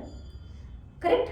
Similarly, like let's say you go to some trip, you have lot of stress at work, and that the trip will be just a stress booster from the relief, like from the stressful week you had.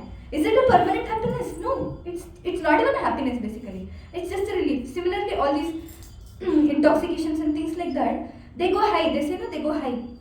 What is it? It's just they want to get relief from the sadness, from the struggle that they are having. And you take any happiness. You can go home today and you can think of any happiness. You think that this is my happiness, and actually you think, is that happiness like a genuine happiness which I'm eternally having, and like is that happiness actually happiness or it is relief from something? You can think.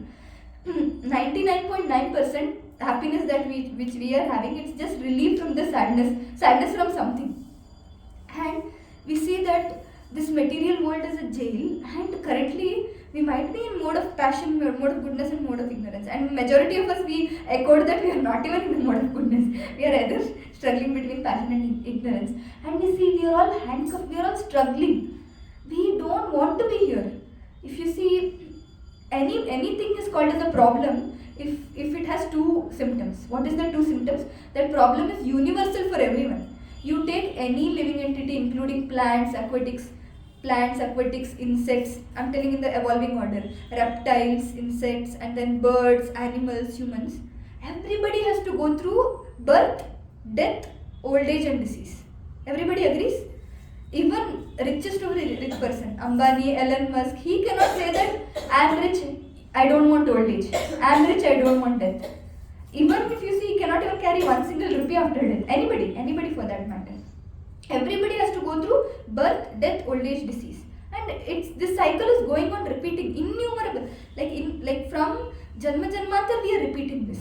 It's like somebody is in the golden cuff, like Elon Musk, he's having a golden handcuff, and we are having a silver handcuffs, And then some, like people who are struggling even for a one-day meal, they are having a iron handcuff. But we are stuck, we are bound by these three modes, and we are acting according to these three modes. We said no, we don't want to be angry, but because we've been put in a combination of these three modes, we are angry now. Because high passion, we are working like asses. Because of the high mode of ignorance, our anger comes out. And we see like how these three modes, it is binding us, it is controlling us. And so the solution is, we have to get over this mode of like ignorance, passion and goodness to something called mode of pure goodness. It is called Shuddha Sattva. And somehow or the other, we have to switch to this mode of Shuddha Sattva. That is, we have to come out of this jail. Actually, nobody ever tells us no that we are in jail and come out of this jail. If you see any Sattvic organization, max to max they'll tell that eat Sattvic food and do Sattvic activities like yoga and things like that.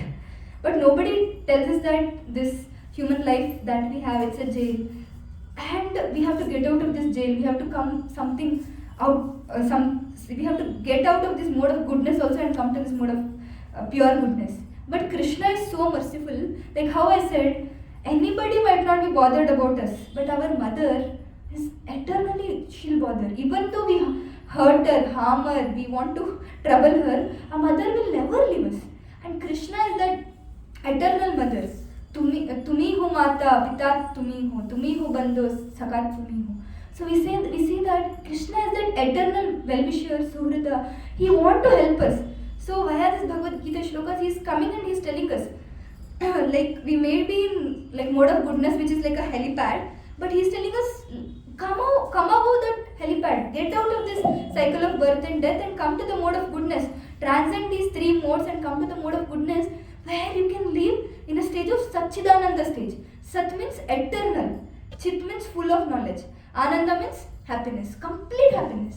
Whatever we are getting, temporary happiness. One gulab jamun, 1 second gone, that the happiness is gone. iPhone 16, 1 week craze is there, that happiness is there, and then one time it falls, all the happiness will turn into most miserable condition. So here Krishna says that mode of goodness conditions one is leads one to happiness, mode of passion leads one to fruitive action, mode of ignorance binds one to madness. This way we see all the three modes. We have seen that how mode of ignorance and mode of passion binds us, but mode of goodness also binds us, because by doing something good, again we will get some pious credits, by which again we have to take birth just to get the actions for that pious credit. But again, there is no guarantee that the richest person is not suffering. In fact, we see that the richest person are the one who is suffering the most.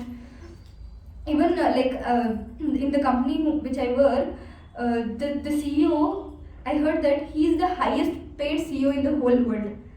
And when I was googling about him to see, like just last week he has listed 1 lakh shares, and that 1 lakh shares means like some 100 crore. So I was thinking, what is he doing with 1 lakh crore? When I tried to figure out, I realized that he's giving half of that money for some organization which is researching over a mental disorder. And then when I read that article, I read that his son is going through that mental disorder.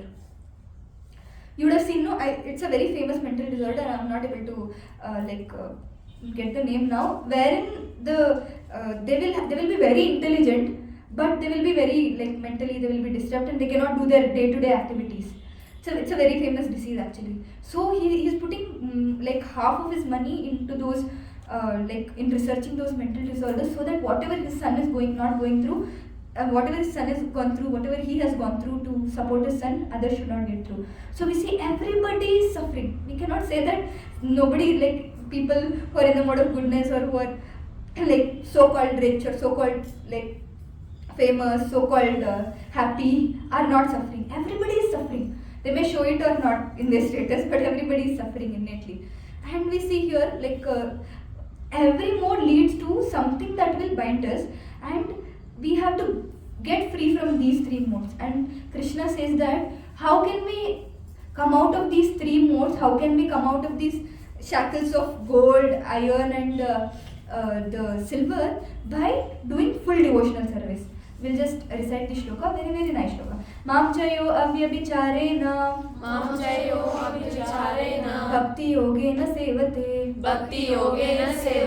sagunan samatithaitan brahma bhuyaya kalpate. So here, like how Krishna is telling that one who engages in full devotional service. See, again the flow, what we went through, initially we got to know that we are not the controllers, we are being controlled, and then we got to know what are the problems that we have, what are the questions we have, and then we discussed the 5 actors who are responsible. What are the 5 one? The place, then karta, the doer, the soul, and then the senses, and then endeavor, and finally the sanction of the Supreme Lord. And then further we started discussing about 3 modes. How the one who is controlling us is these 3 modes. And then we discussed what are the qualities of the modes of people who are in goodness, passion and ignorance. And that nectar and poison shloka we read. How mode of goodness, nectar, poison in the beginning, nectar in the end. Mode of passion, nectar in the beginning, poison at the end. Mode of ignorance, both the times poison. And how by the combination of these 3 modes, how we are suffering. And how I discussed that it's not about right or wrong, it's about our choice to be in which mode, so that we don't get the after effects of the mode.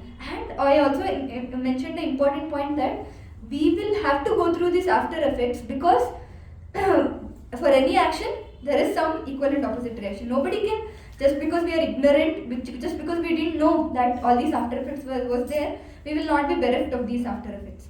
And then finally we discussed about how I asked you about which mode you want to be in, and you all said that you want to be in mode of goodness. And then we were discussing that how even mode of goodness is binding, because we gave the example. See, these examples are because we can relate better. How even wearing a golden handcuff, even being in the golden cage, the person, he cannot be happy. So we saw that how we have to get over this 4 things: birth, death, disease and old age, because that's a universal problem. Why? Everybody is going through that universal problem. And second symptom is that forever it's there. It's not that today it's there, tomorrow it's not there. So any problem you take, like if I see some hunger, poor people, they are hungry. So it's not a universal problem, because not everyone is poor, not everyone is hungry, and not everyone is poor and hungry all the time. But if you see this birth, death, old age, disease, if you sit and practically think, it's applicable for every living entity and for eternal time to come. So this is the real problem. And we also discussed that how we don't want to get any 84 lakh species are there, from aquatics up to human beings, and we don't, even up to demigods, but we don't want to get into all these, basically we don't want anybody, we just want to go to Krishna and we want to serve him happily, so that all these difficulties that we are going through, LKG, UKG, again 10th standard exam, again PU exam, then again engineering, then find a job, in job struggle, then again get married, there also struggle, then kids again struggle, and then old age means disease. So much, like, we have to suffer. Very rarely I see somebody who gets heart attack and just like that they die. Actually they are really fortunate in this age, because people, they go to hospital, they struggle so much, so many drips, so many injections, so many operations, and then they live their life these days. So we cannot even imagine what kind of yuga we are living in, and we don't want to get this life again. We just want to get done over this. So what is the solution? What Krishna says, get above these 3 modes, get into the mode of pure goodness. And how to get? Again, Krishna himself, like how I said, he is the eternal mother who is telling this is the problem and this is the solution. He is telling that one who engages in full devotional service, unfailing in all circumstances, transcends the mode of material nature and comes to the level of Brahman. So the best practice that we do is the practice of chanting, mantra meditation. So this mantra meditation, reading Prabhupada books, especially Bhagavad Gita, coming to the session like these, at least these things, they take us to the mode of pure goodness, that is Shuddha Sattva. So at least we have to try to do these things very sincerely. Anyway, we know that we don't want to suffer. Everybody agrees, no, anybody wants to go through suffering, at least I don't want. And as a human being, we know that nobody can take our suffering, correct? We have noticed that our little pain, let's say we have stomach pain, even our mother cannot take our stomach pain. What to say about anybody else? So we have to go through our suffering, and we know that we don't want to suffer. So simple things that we can implement is come to the mode of Shuddha Sattva. So how? This chanting and hearing Srila Prabhupada's lecture, reading Srila Prabhupada's books. See, definitely we are not in a stage where we can do a lot of things at once, because we have our work, we have our family and things like that. But at least you all can start. I mean, now I guess this is 8th or 9th session. So we all can start taking up some like aspects of bhakti very seriously. So here it is mentioned that devotional service, and this is the last topic. I'll come for the aspects of bhakti in the end. Here actually this is the practical aspect for the day, and then we'll get done. Here it is mentioned that how we can get along with different personalities. So again, connecting back to the topic which we mentioned, 3 modes, infinite qualities, infinite people we have now. And we see, we cannot manage, we have gone through so many types of people. Some people, they're comfortable, they're good friends. Some people, they're manageable. And some people, we can just say hi bye and we can just tolerate them. Some people, we cannot tolerate them at all. And we also see that nowadays we see that people prefer to be with gadgets than with other people, because they know that it's very difficult to handle a person than to, it's very easy to handle a gadget, and it's very easy to handle a pet than a person. So people prefer to keep a pet. And this is something amazing that I heard, that there will be a person in everyone's life who will test our parameters to its extreme. have you gone through? Everybody of us, we would have gone through somebody. Stress test, durability test. They'll stretch us. They'll stretch our tolerance level to the most. They'll see how much angry we can become. They'll see how much frustrated we can become, and whatnot. And like these, like how I discussed, so many weird kinds of people we meet, and how to deal with these people we should know. Like here, this example I want to give is that how when a boss, he wants to hire a person, so definitely he will not know if a person is in the mode of goodness, passion or ignorance. But one thing is that we see that how by finding out people who are doing these activities, especially by this Bhagavad Gita, it's an eye-opener, because let's say somebody is very frustrated.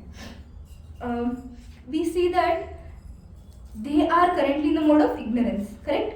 And how long? Until that mode of ignorance affects them. And then we see that, like we were discussing, how they switch to the mode of goodness. Now they become good.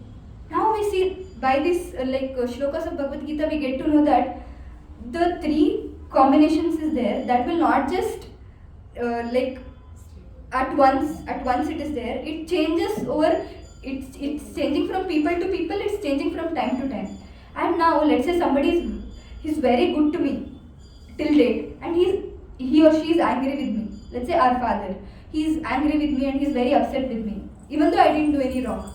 Now, earlier what I used to do, I also used to get upset, and I also used to cross question. I didn't do anything and things like that. But now, if somebody is angry or upset for no reason, we are in a more clear position that we understand. Definitely we should not judge and say outside, hey, you're in mode of passion, you're in mode of ignorance.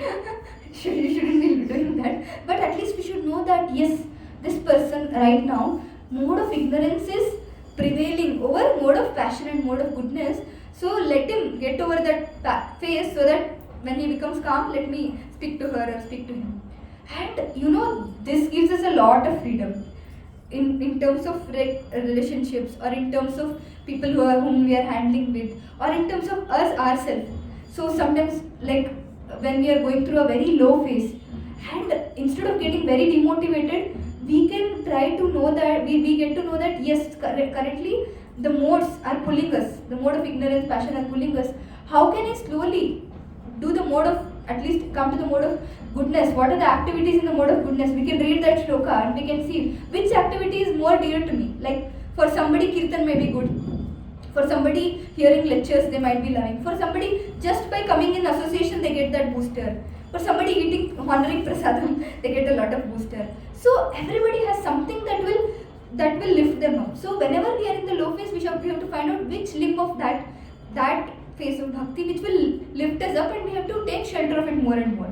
Like I have a friend of mine who loves chanting like anything. And whenever something bad happens, first thing she does is she goes and chants. She's not very, very advanced, but she knows that chanting is something that gives her a lot of energy. And like one other friend of mine, she hears kirtan. Whenever something goes wrong, she just goes and hears kirtan and she gets a lot of energy. And some other friend of mine, including me, I get a lot of energy when I hear lectures. We all are there, no? Like when we hear like lectures from Prabhupada, especially in terms of what we are going through, definitely we get a lot of boosters. And surprisingly, whenever we are going through some difficulties, and whenever we read some Bhagavad Gita shlokas, or when we hear some Bhagavad Gita lectures, we see that Krishna is helping us through it. I don't know how many of you have observed, but Krishna wants to help us in all possible ways. That's why we ask people, like, please read one shloka, please hear one lecture of Prabhupada, because we are going through so many things we don't know, but Krishna knows, Prabhupada knows, so they will help us. And this one thing is that, this is again for us girls basically, we definitely future will go and we'll get married, and these days we see that people don't see a lot of aspects, especially astrology and compatibility check and all these things are not done at all. And we see like how these three modes work. Let's say somebody is in mode of goodness and they get like their majority in the mode of goodness, and they get married to somebody who is in the mode of ignorance.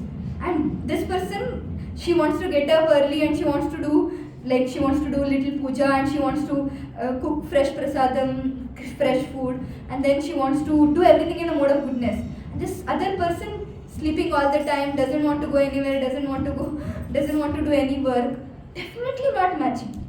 Even passion and ignorance, I said no, that combination. And whenever there is a compatibility mismatch, we see this aspect of divorce and all these things comes in picture. How actually in Shastra there is no concept of divorce at all.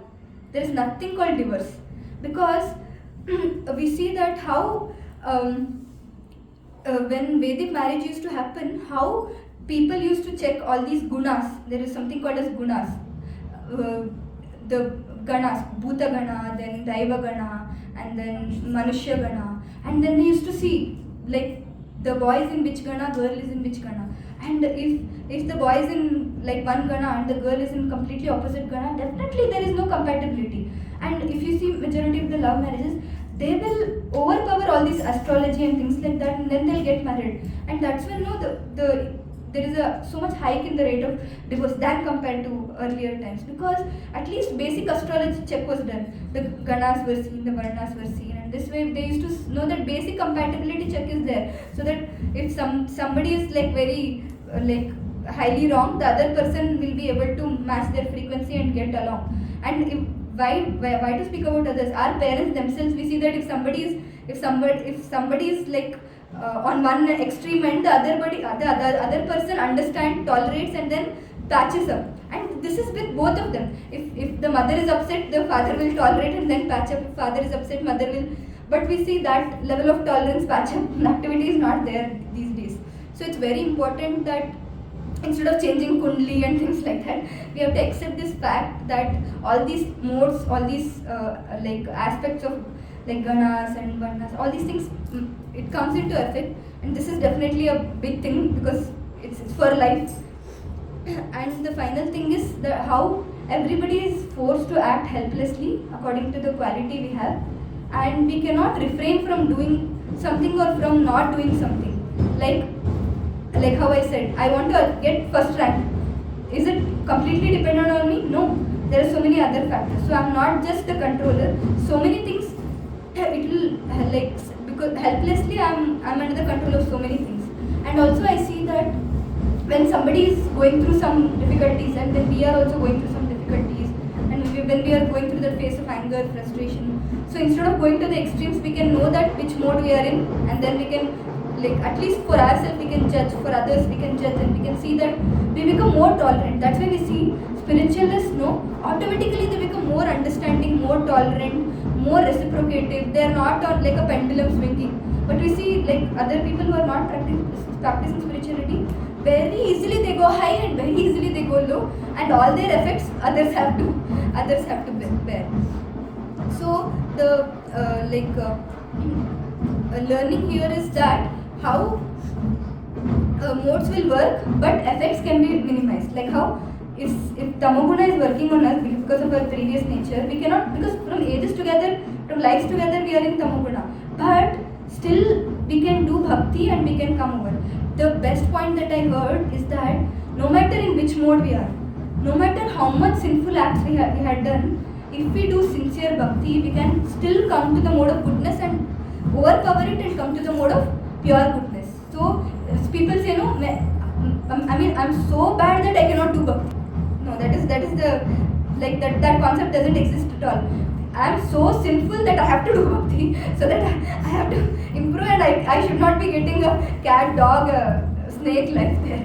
I should be doing bhakti more and more, not the other way around. At least to save myself, live about saving others. So modes will work, but at least effect can be minimized. So we have to take up devotional service very seriously and hate the sin, not the sinner. Because like how I said, now he might be in the mode of ignorance, because of which he or she might have like they would have upset us or they would have hurt us. But if it said no, an eye for an eye makes the whole world blind. So we become more tolerant, we become more kind, more sympathetic. We get to know that they are in certain mode right now because of which they are acting this way, and we become more understanding. And forming perception of people is dangerous. See, this concept that first, like what is that? First impression is the best impression. No, that we cannot accept it at all, because we don't know when we met that person. Maybe he or she is in mode of like ignorance. We cannot just judge one person just by seeing them. When we know which mode they are in the majority of the time, then we can say that yes, at least he, like, what is his nature, what qualities he has, is he good, bad. And then when you get affected by someone, don't ponder on it too much. This is especially for all the Matajis here, that sometimes we see that somebody tells something small and we get upset so much. But now that we know that it is because of the modes in which they are acting in, not because of genuinely they want to hurt us or harm us, at least we should not hurt them back. And second thing is, we should not just keep brooding over it, that we keep other things, all our work and other things aside. Like that child crying over the ice cream stops doing everything, stops going to school. Even our mind cries over some petty things that it will stop. At least I have noticed this in many of the men in general. So whenever we go through these things, we can remember that it's just because of the modes, and at least we can prevent ourselves from getting harmed, if not anything else. And the last thing is higher goal in life. Like how I said, when we know that we want to get over this cycle of birth, death, old age, disease, all these smaller things doesn't matter to us at all, because we know that we want to take off the plane. We don't want a train, we don't want bus, we don't want auto rickshaw. We want to go to the mode of goodness, take off the plane and move to the mode of mode of pure goodness, and then only we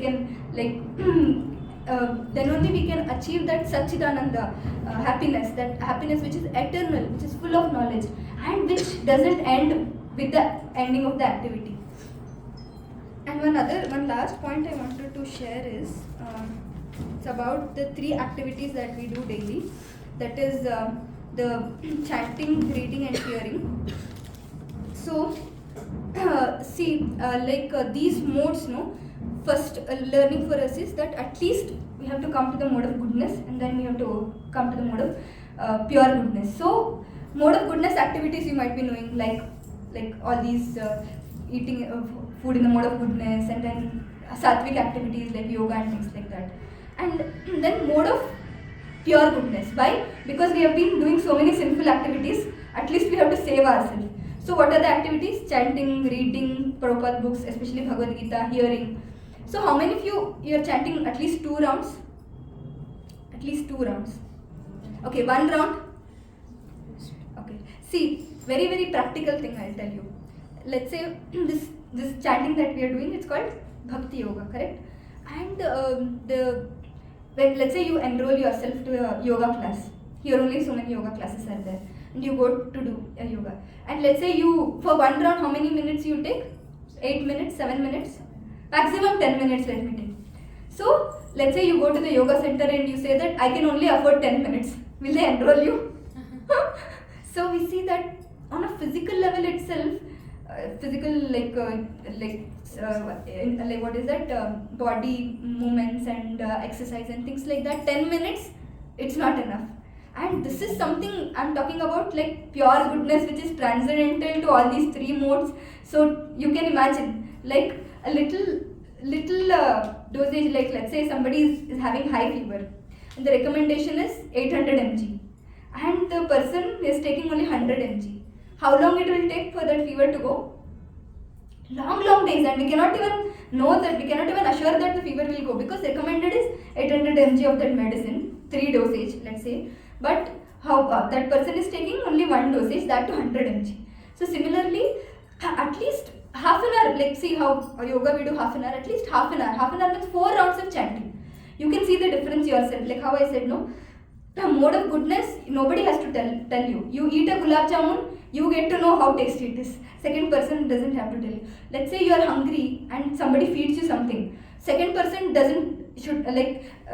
don't have to tell you that you are satisfied, your hunger is satisfied. You get to know that yes, my hunger is satisfied. Similarly, Bhakti Yoga is like that only. You practice and then you taste the result yourself. And at least from 1 round or 2 round you are chanting, you can try to come to, if you are chanting 1 round, please come to 2 rounds. If you are chanting 2 rounds, please come to 4 rounds. Why? Like again I said, we have been committing sinful activities from long time, we don't even know. At least we have to start coming to the mode of pure goodness now, so that at least we'll have a better this life and better next life. And like reading at least 1 shloka of Prabhupada. Like this is what we discussed in general, that they have not mentioned in this thing. 1 shloka of Prabhupada. How long it will take? Like 5 to 7 minutes. And hearing, Devanshi Mataji is weekly once she is sending the Prabhupada lecture. And even if you just in the YouTube, if you put like Srila Prabhupada's short lectures, if not long lectures, 7 minutes, 8 minutes, exclusive sitting and hearing and making notes is very beneficial. It will purify your heart to a greater extent. But if that is not possible, at least when you are commuting, when you are having food, or when you are doing some light activities like washing your vessels or washing your clothes, you can put the lecture, and then you can, after hearing the lecture, you can make some points, and whoever is calling you, you can discuss those points. See, all these things are mode of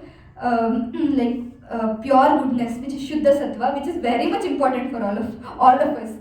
See, it's not like when I got to know all these things, I was thinking that how much I have to deposit more so that at least human life, correct, no? When we see animals wandering around, and especially insects and things like that, we see very, I mean, their life is like, we cannot even imagine what kind of life they are living, come on, right? So at least to come out of this like cycle of birth, death, old age, disease, or worst to worst, at least to get a human form next life, at least we have to do simple things. Chanting at least 2 rounds or 4 rounds minimum, then reading 1 shloka at least, and then hearing at least 1 short lecture of Prabhupada per day. And then please don't miss these sessions. See, it's a loss for you. I can only tell you that this is the thing, that this is the problem we have, birth, death, old age, disease. This is the solution from scriptures. Krishna is telling, take devotional service. At the end of the day, it's you who read, understand, practice, implement. So, what do you say? Majority of the things which we discussed in the mode of goodness, passion, ignorance, you all knew it, correct? I just had to refresh it. Why did we do this even though the time extended? Because the problem that we are having currently, the higher goal that we discussed, actually if you think deeply, it's a very big goal, no? That we don't want to suffer. Everybody is suffering and we don't want to suffer. So we see that how these simple acts, it is helping us. And we will go for 1 round of chanting. Today is a very wonderful day. It's a day of Gopashtami. So maybe when we are having prasadam, we will discuss the glories of Gopashtami. Yeah, we are also having 1 day yatra on 17th. And personally, what I noticed is that over like couple of years from in which I was there, and I started doing my bhakti, these yatras are the spiritual boosters. They give us lot of spiritual strength. They give us lot of nourishment, and they like they boost us, they recharge us so much that we will sustain for a long time. You can like check with the other devotees who have come for the yatras. So this Sunday 17th we are going to two places, Avalbetta and Rangasthala. Two places we are going. One of the place where Swayambhu deity of Narsimha is there. Lord Narsimha is Vigna Vinashak, and this is self-manifested deity, and this place is called as Gupta Narsimha Kshetra. So we get to go to a place like very close by where we can see this very beautiful deity of Gupta Narsimha Kshetra, and like it's a spiritual yatra. It's very nourishing in general also because it's a hilly area. So it will be a kind of filled with nature, and then we'll be doing a lot of kirtan, and we'll be having wonderful katha, and we'll be having association of very senior devotees. Now you see, like it's just us, but in that yatra even grihasthas will be there, and you'll get to see how they are, whatever we are discussing, how they are living a life based on the teachings of Bhagavad Gita. And also, since we'll all go together, definitely we will have that strong sense of bonding and friendship, which we all are looking for. We see even in PGs, I noticed when I was in PGs, even the next room person was very hard to make friendship. But when we come here, it becomes so simple because we are all resonating in the same frequency. Yes. And we can share our hearts very easily, and even if it is a good moment or bad moment, we see that how everything is very easily accepted by people around us. So all these things like happen like when we, at least on that exclusive day, we meet together and we go. It's 17th morning, 5 a.m. from this place itself we are living. It's Sunday, no Mataji? It's Sunday. So I request, give us a chance so that we can serve you and we can nourish you. And you will experience the yatra yourself. Even Mataji had come for the yatra. Mataji also can share the experience. Every yatra we see that we become a advanced version of ourselves, and we see that there is some improvement in us, holistic improvement in us. So I request you all, we are trying our level best to ensure that all the all the yatra etiquettes and yatra entities, it goes well. And we have already started planning for it, and a group already they went there, they have planned for it, location and everything, transport, everything they have seen. All you have to do is just register. The fees which we are taking, the yatra cost which we are charging is 1,000 rupees. So you don't have to do anything. We are taking you in the bus.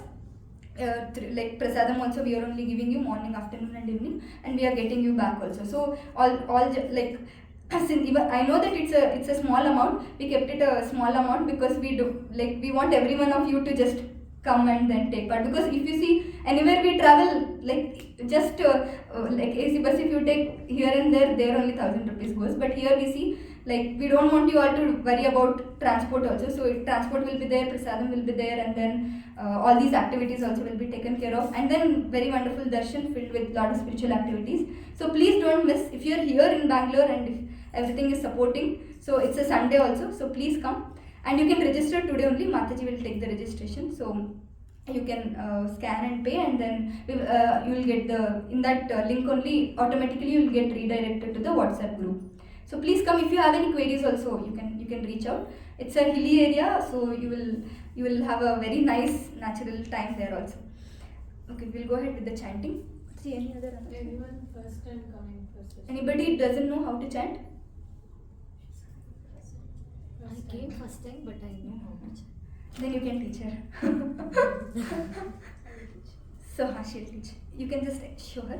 So we'll just, in a very, very prayerful mood, we can just get started with chanting. I apologize for the delay today because we saw that there was a gap in between because of the Diwali, and everybody was still in the holiday mood, and they started coming late. But I request you, please don't miss this session, and please try to attend this session on time. We will also ensure that the previous session also ends on time, so that it will not get extended. And I didn't want to cut short any topic because it was a very important topic. We will go ahead.